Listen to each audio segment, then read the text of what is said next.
Hey, what is up guys, Bongonzo here. Today I'm making a piano trap beat in Cakewalk Bandlab. I'm going to really go into the melody in this one. I'm going to make sure I really show you everything I'm doing when I'm making my piano melody, and I'm going to show you all the plugins I use, and it's going to be so good. Let's get into it. Woo! So the free plugin I'm going to be showing you is Addictive Keys demo version. This plugin just sounds so good. You only get 3 of their options if you use the demo version, which are the producer version of the piano, the main grand piano, or other main piano. So I think I'm gonna use this one. Okay, so I'm gonna first start on a tempo, which is gonna be 150 beats per minute. So if you go to the right side of your screen, you can right click on the track you're using at the moment, hover over scales, diatonic scales, alien minor. Right click again on it and hit enable disable step to scale. And you automatically see these white lines basically denoting what notes are in the scale and which ones are out. So I'm thinking something with some syncopation in it. So bum bum bum bum bum.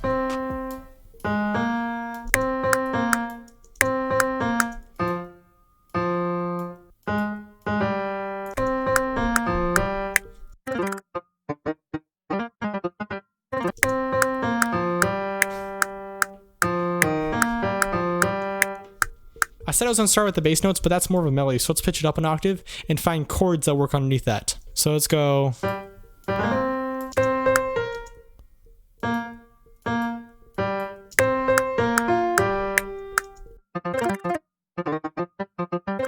So up until this point, we only have made this top middle melody that sounds like dun dun dun dun dun, and then we made a bottom melody, which is like the root notes of the chords. So now what I'm gonna try to do is I'm gonna try to make a melody that it has the same kind of rhythm as this bottom melody, but sounds like harmony compared to the bottom melody. So something like that.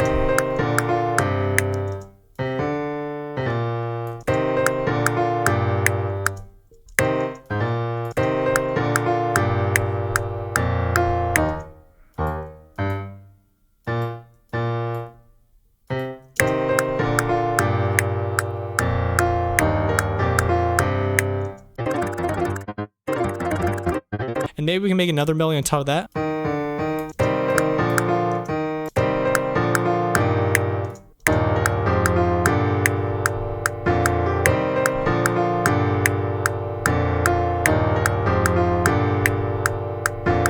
So at this point, we basically have the foundation set, but it's not really sounding that good. So let's maybe move the piano up an octave.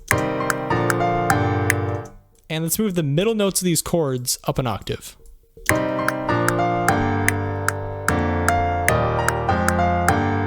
I think it's sounding good, but the top melody just sounds way too robotic. So I think actually in this case, I'm just gonna delete this top melody entirely. And in some cases that can actually be enough. Like if you're doing like a lot of vocal sounds or something like that, you can probably fill in the empty spaces between these chords with other sound. But let's imagine we want to make this a really piano heavy beat. So now I'm gonna do something to tinker around on these keys on the actual Midi keyboard in front of me. I'm gonna see if I can come up with something that would work good for like a counter melody.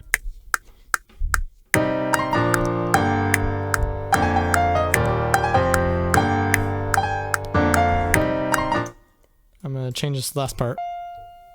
I'm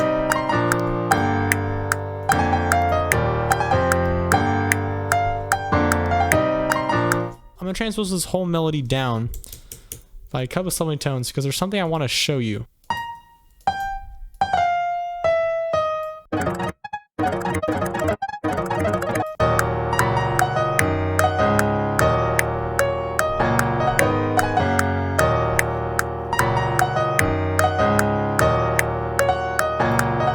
Okay, so that's sounding better. The reason I did that is because Addictive Keys piano, although it sounds really great, it doesn't actually go up to the full super high notes. So that's as high as I can go.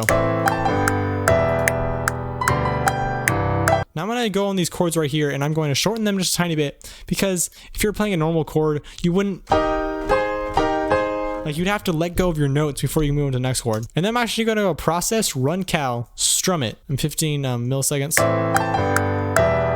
adds a little bit of strumming to the notes, and then you can go to process, run cal, humanize 60.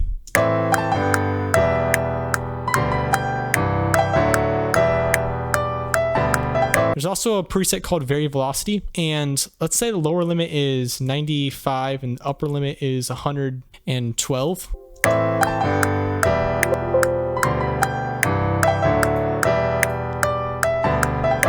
I'm gonna click on notes here and show note names. So now you can see the notes names to these chords. And then here's where a tiny bit of music theory comes in. In most cases, you can do this by ear. But as you can see, this first chord is A, and then a C and E. So that's an A minor chord. If you want to understand what chord you're playing at that moment, and this works for a lot of cases, it doesn't necessarily work for every case. Look at these notes. You have E, G, and B. In this case, all three of those notes sound like a minor chord. They sound like a minor chord, but let's say you're playing them in different order. It sounds like B, E, G. B, E, G is the same three note. And even if it did sound like a minor chord, you might guess, oh, B's on the bottom, so it must be a B chord. But it's not a B minor chord, it's an E minor chord. The way you can tell that is because if you group them all together, so E, G, and B are next to each other, what should happen if you're working with a minor chord is that you have the bottom note, and then you skip two notes, and then play the third note. And then skip three notes, and play the third note. So you have, and then all three of those sound like this. That's how you know if it's a minor chord. Next one we have D, B, G. So if we group them better by moving the D up an octave, now as you can see all the notes are close together, but actually there's a skip 3 and then a skip 2 instead of a skip 2 and then a skip 3, which means that it's a major chord. And you can kind of understand that. It sounds more happy than the other one. Here's D major, here's D minor. You can definitely tell the difference, and that will help you on those two chords. Now this is sounding pretty good. What I'm gonna do is I'm gonna turn on my snap to grid, make it a whole note, and grab the first 4 measures and hit Control D. That just duplicates it over so it's double in length. Now we're gonna add a little variation here.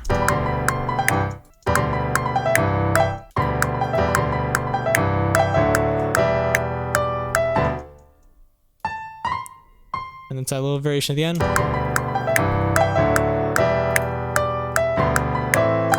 Now, it's very important to add variation in the top melody, but it's probably even more important to add variation in the bottom melody. So in these chords, in these last 2 measures, I'm going to add some sort of very different chord progression here. Right here I have a D major chord, so it plays a D, F sharp, and A. Now the relative minor of that chord is B minor. If you don't know how to do the relative minor, I'm going to tell you that it's 3 semitones down the original root note. So if you have a D major chord, so down 3 semitones, dun dun dun, B is the new relative minor chord. So here's D major, and here's B minor. So I'm going to do some changes to a B minor. So we want a D in our chord, we already have a D, and we want an F sharp, we already have an F sharp. That's dandy. Bum bum bum. It's very, very similar to the original chord progression, but just a little bit different. And right here we have a D, G, B, which is a G major chord. So the relative of G major is E minor. So let's change this to E minor. Here.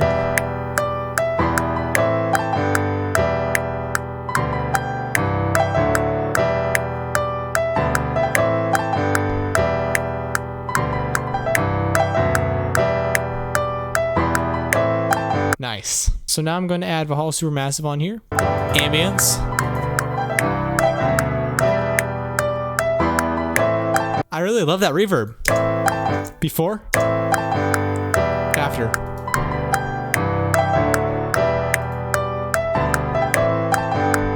Nice. Now I'm going to use this plugin Manny M Tone Shaper Stereo. It's not necessarily like a game changer plugin, but it was free a little while ago, so I picked it up.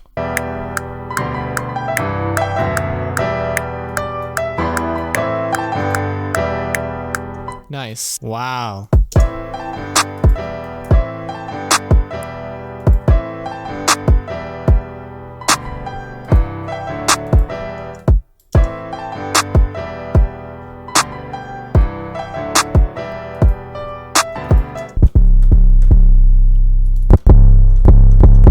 Ooh. Copy the kick pattern onto the 808 track. And actually, for the most part, our root notes are all right here.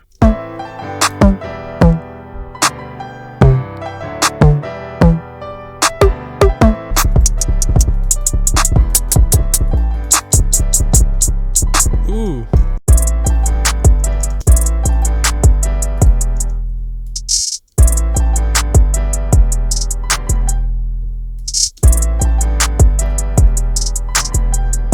then we got a 64th note right on top of the snare.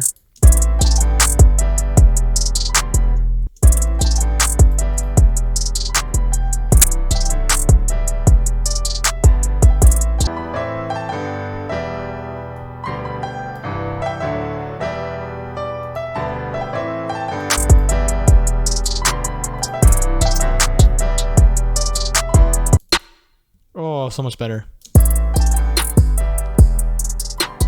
I'm gonna do some finishing touches on this beat off camera. If you like this video, hit the like button. If you really like to hit the subscribe button. I have 2 videos a week, every Sunday and every Thursday. Subscribe for both of those. Join my Discord server, link in the description. See you guys later. Woo!